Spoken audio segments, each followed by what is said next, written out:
નરેન્દ્ર મોદીજી के कामकाज से आप कितनी खुश हैं?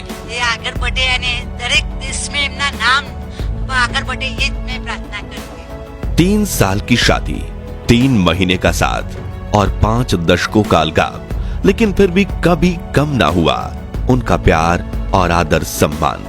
इतना अनोखा है प्रधानमंत्री नरेंद्र मोदी की पत्नी जशोदाबेन मोदी का प्यार। हम सभी जानते हैं कि प्रधानमंत्री नरेंद्र मोदी ने देश की सेवा के लिए अपना पूरा जीवन समर्पित कर दिया है। वो एक योगी की तरह अपने घर और परिवार तक का त्याग कर चुके हैं। यहाँ तक कि आज से 50 साल पहले वो अपनी पत्नी जशोदाबेन से भी अलग हो गए थे। लेकिन कैसे हुई थी नरेंद्र मोदी और जशोदाबेन की शादी? क्यों शादी के 3 साल बाद ही नरेंद्र मोदी अपनी पत्नी से अलग हो गए? और ऐसा तो क्या कारण था? कितनी लंबी जिंदगी शेष रहने के बाद भी 20 वर्षीय जशोदाबेन ने दूसरी शादी नहीं की? जानने से पहले नए दर्शक चैनल को सब्सक्राइब करके पास वाली घंटी जरूर बजा दीजिए। साल 1985, 35 वर्षीय युवक नरेंद्र मोदी ने भारतीय जनता पार्टी के कार्यकर्ता के रूप में राजनीतिक में कदम रखा। अगले 2 दशकों तक लाल कृष्ण आडवाणी और अटल बिहारी वाजपेयी जैसे भाजपा के बड़े नेताओं के नेतृत्व में उन्होंने कई ऐसे कदम उठाए जिसने भारतीय जनता पार्टी को देश में नई पहचान दिलवाई। और 1985 से लेकर 2001 तक कठिन तपस्या के बाद 7 अक्टूबर 2001 के दिन नरेंद्र भाई गुजरात के मुख्यमंत्री बने। अब तक न कभी उन्होंने अपने वैवाहिक जीवन के बारे में बात की थी और न ही पार्टी के कार्यकर्ताओं ने उन्हें शादीशुदा माना था। समय बीतता गया और अगले 12 सालों में 3 बार चुनाव में भारी बहुमत के साथ जीत हासिल करके नरेंद्र मोदी गुजरात के मुख्यमंत्री बने रहे और राज्य के हित में उन्होंने कई ऐसे फैसले लिए जिससे पूरे देश में उनके कार्यों की वाहवाही होने लगी। इसी मौके का फायदा उठाते हुए साल 2014 में भारतीय जनता पार्टी ने उन्हें लोकसभा चुनाव के मैदान में उतार दिया। अब नरेंद्र भाई के जीवन में चर्चा न सिर्फ एक राज्य की बल्कि पूरे देश की होने लगी।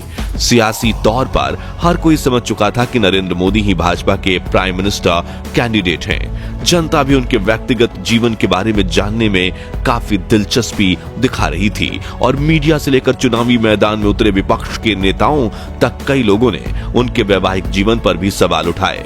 इसी बीच मोदी जी ने बड़ोदरा सीट से चुनावी कैंडिडेट के तौर पर नामांकन भरा और इस नामांकन पत्र में उन्होंने अपनी पत्नी के कॉलम में जशोदाबेन का नाम लिखा। साथ ही उस वक्त पूरे देश की सभी राजनीतिक पार्टियों में हलचल मच गई थी क्योंकि 3 बार गुजरात के मुख्यमंत्री रह चुके नरेंद्र मोदी हमेशा अपने नामांकन पत्र में पत्नी का कॉलम खाली छोड़ते थे और आज तक उन्होंने कभी अपनी शादी के बारे में बात तक नहीं की। हर तरफ यही सवाल उठ रहे थे कि आखिर इतने समय तक नरेंद्र मोदी की पत्नी कहां थी और क्यों उन्होंने दुनिया के सामने अपने शादीशुदा जीवन के बारे में बात नहीं की और इस बात को छुपाया। चलिए जानते हैं नरेंद्र मोदी के वैवाहिक जीवन की पूरी कहानी। मित्रों, साल 1968 में जब नरेंद्र मोदी 18 साल के थे तब उनकी मां हीराबेन ने उनकी शादी गुजरात के मेहसाणा जिले के ब्राह्मणबाड़ा में रहने वाली 17 वर्षीय जशोदाबेन से करवा दी थी। गांव में ही सादगीपूर्ण तरीके से इनका विवाह हुआ था। नरेंद्र मोदी के साथ शादी करने के बाद जशोदाबेन ने अपनी पढ़ाई छोड़ दी और गृहस्थी संभालना शुरू किया। लेकिन वो बताती हैं कि नरेंद्र मोदी हमेशा उनसे अपनी पढ़ाई को आगे बढ़ाने की बात किया करते थे, मगर उसी वक्त उनके अंदर वैराग्य जागने लगा और शादी के महज 3 साल बाद ही 1971 में नरेंद्र मोदी ने अपने वैवाहिक जीवन का त्याग करने का फैसला ले लिया। फिर आध्यात्म की तलाश में उन्होंने अपना घर छोड़कर देश के कई धार्मिक स्थलों पर भ्रमण करना शुरू किया था। तब से लेकर नरेंद्र मोदी और जशोदाबेन हमेशा के लिए अलग हो गए थे। मोदी जी के जीवन का ये पड़ाव अगले 43 सालों तक दुनिया के सामने छिपा रहा। लेकिन जब उन्होंने अपने नामांकन पत्र में जशोदाबेन को अपनी पत्नी बताया, उस वक्त फरवरी 2014 में जशोदाबेन ने पहली बार मीडिया से बातचीत की। इस इंटरव्यू में रिपोर्टर ने पूछा कि आप कब से शादीशुदा हैं और शादी की वर्तमान स्थिति क्या है, जिस पर जशोदाबेन ने कहा कि मैं जब 17 साल की थी तब हमारी शादी हुई थी। उनके घर जाने के बाद मैंने अपनी पढ़ाई छोड़ दी और मुझे आज भी याद है कि वे कहते थे कि मैं अपनी पढ़ाई पूरी करूं। वो मुझसे ज्यादातर पढ़ाई पूरी करने के बारे में ही बात किया करते थे। आगे वो बताती हैं कि शुरुआत में वो मुझसे बात करने में दिलचस्पी दिखाते थे और रसोई के कामों में मेरी मदद करते थे। अगला सवाल था कि क्या आप रिश्ते का बोझ महसूस करती हैं, खासकर तब जब आपसे इसके बारे में सवाल पूछे जाते हैं। इस बारे में जशोदा बेन कहती हैं कि हमारे बीच कभी झगड़ा नहीं हुआ। हम सौहार्द यानी आपसी सहमति से अलग हुए और अलग होने के बाद हमारे बीच कभी संपर्क नहीं रहा।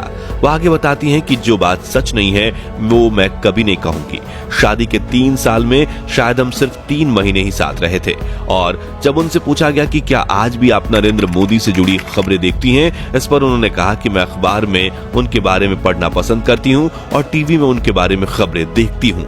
आगे उनसे पूछा गया कि अगर नरेंद्र मोदी प्रधानमंत्री बनकर दिल्ली चले जाते हैं और आपको बुलाते हैं तो क्या आप उनसे मिलने जाएंगी, जिस पर उन्होंने कहा कि मैं उनसे मिलने कभी नहीं गई और हमने कभी एक दूसरे से कांटेक्ट नहीं किया। मुझे नहीं लगता कि वो मुझे कभी कॉल करेंगे। मैं उन्हें किसी भी तरह का नुकसान नहीं पहुंचाना चाहती और मुझे उम्मीद है कि वो एक न एक दिन भारत के प्रधानमंत्री जरूर बनेंगे। साथियों, इस इंटरव्यू से आप समझ सकते हैं कि स्वभाव से जशोदाबेन कितनी शांत और सरल हैं। खैर, मोदी जी के घर छोड़कर जाने के बाद जशोदाबेन भी अपने मायके आ गई थीं। हालांकि ससुराल वाले उनके साथ काफी अच्छा व्यवहार करते थे, लेकिन जब भी वो ससुराल जाती तो मोदी जी उन्हें वहां नहीं मिलते। इसलिए उन्होंने कुछ महीने बाद कभी ससुराल ना जाने का निर्णय लिया। फिर अपने जीवन को संवारने के लिए उन्होंने एक बार फिर पढ़ाई शुरू की और उनके पिताजी व भाई ने उनकी आगे की पढ़ाई पूरी करने में सहायता की। उनकी मेहनत रंग लाई और 1978 में वो एक स्कूल की अध्यापिका बन गई। 12 साल उन्होंने बनासकांठा स्कूल में पढ़ाया। फिर 1991 में वे अपने गांव रजुसणा आ गई और उन्होंने 28 साल बच्चों को शिक्षा दी और कुल 40 सालों तक बच्चों को पढ़ाने के बाद जशोदाबेन ने रिटायरमेंट ले ली। बताया जाता है कि आज जशोदाबेन की पेंशन सिर्फ 14,000 रुपए है और इन्हीं 14,000 रुपयों से वो अपना घर चलाती हैं, जिससे अंदाजा लगाया जा सकता है कि वो कितनी सादगी से अपना जीवन जीती हैं। आज जशोदाबेन की उम्र 72 साल है और 53 साल पहले अलग होने के बावजूद अपने पति नरेंद्र मोदी के लिए उनका प्यार और सम्मान आज भी कम नहीं हुआ। उनके गांव वाले बताते हैं कि आज भी उन्हें मोदी जी के बारे में गलत सुनना पसंद नहीं है। वे हमेशा उनकी एक फोटो अपने साथ रखती हैं और उसी फोटो की रोज पूजा भी करती हैं। वो इतनी सती सावित्री महिला हैं कि उन्होंने अपने जीवन में कभी दूसरी शादी नहीं की, जो देख गांव वाले उनकी काफी इज्जत करते हैं। बड़ोदरा में जब चुनाव के लिए नामांकन पत्र में नरेंद्र मोदी ने जशोदाबेन को अपनी पत्नी बताया था, तब उनकी आंखें खुशी से भर आई थी। मोदी जी के कामकाज से आप कितनी खुश हैं? એ આગળ बढ़े અને દરેક देश में એમના नाम આગળ बढ़े ये मैं प्रार्थना करती हूँ। एक इंटरव्यू में जशोदाबेन ने बताया था कि प्रधानमंत्री मोदी के लिए वो सप्ताह में 4 दिन व्रत करती हैं और चावल नहीं खाती। आपने उनके लिए काफी तपस्या की है, पूजा की है, व्रत का आप करती हैं। आगे भी आपकी पूजा ऐसे ही चलती रहेगी, हम उम्मीद करें। मैं पूजा करती हूँ कि आगे बढ़े ये पूजा करती हूँ। आगे वो कहती हैं कि मेरी इच्छा होती है कि मैं अपने पति के साथ रहूं, लेकिन मीडिया हमेशा इसे गलत तरीके से दिखाता है। मैं जाऊंगी और उनकी सेवा करूंगी, मुझे बस एक बार बुला लें, मैं साथ चली जाऊंगी। मैं उनके साथ नया जीवन शुरू करना चाहती हूं, लेकिन अब पहल तो उन्हें ही करनी होगी। आप चाहते हैं कि आप उनके साथ में रहें, क्योंकि बहुत सालों से आप अलग अलग रहते हैं। क्या अभी आप चाहते हैं कि आप लोग साथ में रहें? हम साथ में रहने चाहते हैं, तो आए तो मैं जाने के तैयार हूँ। जशोदाबेन बताती हैं कि मीडिया से बात करने में उन्हें कभी कोई परेशानी नहीं हुई, लेकिन उन पर यह दबाव डाला जाता है कि वो मीडिया से बात ना करें। हालांकि ये दबाव कौन डालता है उसका खुलासा उन्होंने कभी नहीं किया। उन्होंने बताया कि मेरी कई बार इच्छा हुई कि मैं ये बताऊं कि मैं नरेंद्र मोदी की पत्नी हूं। मैं अपनी शादी के बारे में बात करना चाहती थी, लेकिन किससे करती।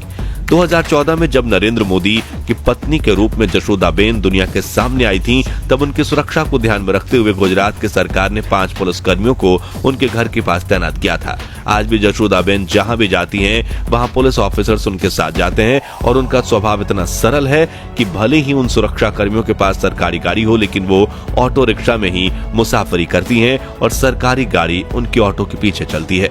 अगर आप सोच रहे हैं कि नरेंद्र मोदी ने अपनी पत्नी को क्यों छोड़ा था, तो उनका उनका मानना है कि एक शादीशुदा के मुकाबले अविवाहित व्यक्ति भ्रष्टाचार के खिलाफ ज्यादा जोरदार तरीके से लड़ सकता है, क्योंकि उसे अपनी पत्नी, परिवार और बाल बच्चों की कोई चिंता नहीं रहती। 2014 में उनके बड़े भाई सोमा भाई मोदी ने भी अपनी स्टेटमेंट में नरेंद्र मोदी और जशोदाबेन के अलग होने को लेकर ऐसी ही वजह बताई थी। वहीं मोदी जी के छोटे भाई प्रहलाद मोदी ने भी कहा था कि नरेंद्र भाई हमेशा से देश की सेवा करना चाहते थे, इसलिए उन्होंने परिवार छोड़ा। उनके लिए राष्ट्र प्रेम, राष्ट्रभक्ति, मानव उत्थान यही अपना सोच रहा है बचपन से, और आरएसएस के संस्कार और हमारे परिवार के संस्कारों के कारण उनको जब प्लेटफॉर्म मिला अहमदाबाद आने के बाद, तो उन्होंने ठान लिया कि अब मुझे देश की सेवा करनी हो तो मुझे घर छोड़ना है, और इस सोच को पूरे परिवार ने अनुमोदन दिया और राजी खुशी से उनको विदा किया है। मेरे देशवासियों, मैंने घर, परिवार,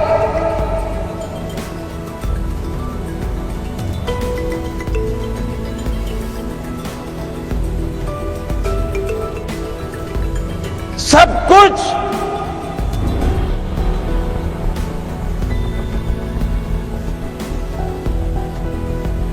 देश के लिए छोड़ा है। दोस्तों, भले ही आज नरेंद्र मोदी और जशोदाबेन एक दूसरे के साथ ना हो, लेकिन दोनों ने आपसी सहमति से एक दूसरे से अलग होने का फैसला लिया था। आज भी जहां एक तरफ नरेंद्र मोदी ने देश के लिए अपने परिवार का त्याग कर दिया, अपना पूरा जीवन देश के लिए समर्पित कर दिया, वहीं दूसरी तरफ जशोदाबेन ने उस समय भी अपने पति का सपोर्ट किया था और आज भी करती आ रही हैं, और दोनों एक दूसरे की इज्जत करते हैं। किसी भी रिश्ते में इससे ज्यादा पवित्रता भला कैसे हो सकती है? क्यों, सही कहा ना? उम्मीद करते हैं कि ये बातें जानने के बाद आपके दिल में जशोदाबेन और नरेंद्र मोदी के लिए आदर, सम्मान और बढ़ गया होगा। अगर हाँ, तो वीडियो को लाइक और शेयर जरूर कीजिए, और अगर आप चाहते हैं कि हम पीएम नरेंद्र मोदी के जीवन की अनसुनी कहानियों का अगला पार्ट भी बनाएं, तो कमेंट बॉक्स में नेक्स्ट पार्ट जरूर लिखिए। अगले पार्ट के लिए इस वीडियो का लाइक टारगेट है 11,000 लाइक्स, तो जल्दी से लाइक कीजिए, और ऐसी दिलचस्प वीडियोस के लिए चैनल को सब्सक्राइब करके पास वाली घंटी जरूर बजा दीजिए। जय हिंद, जय भारत।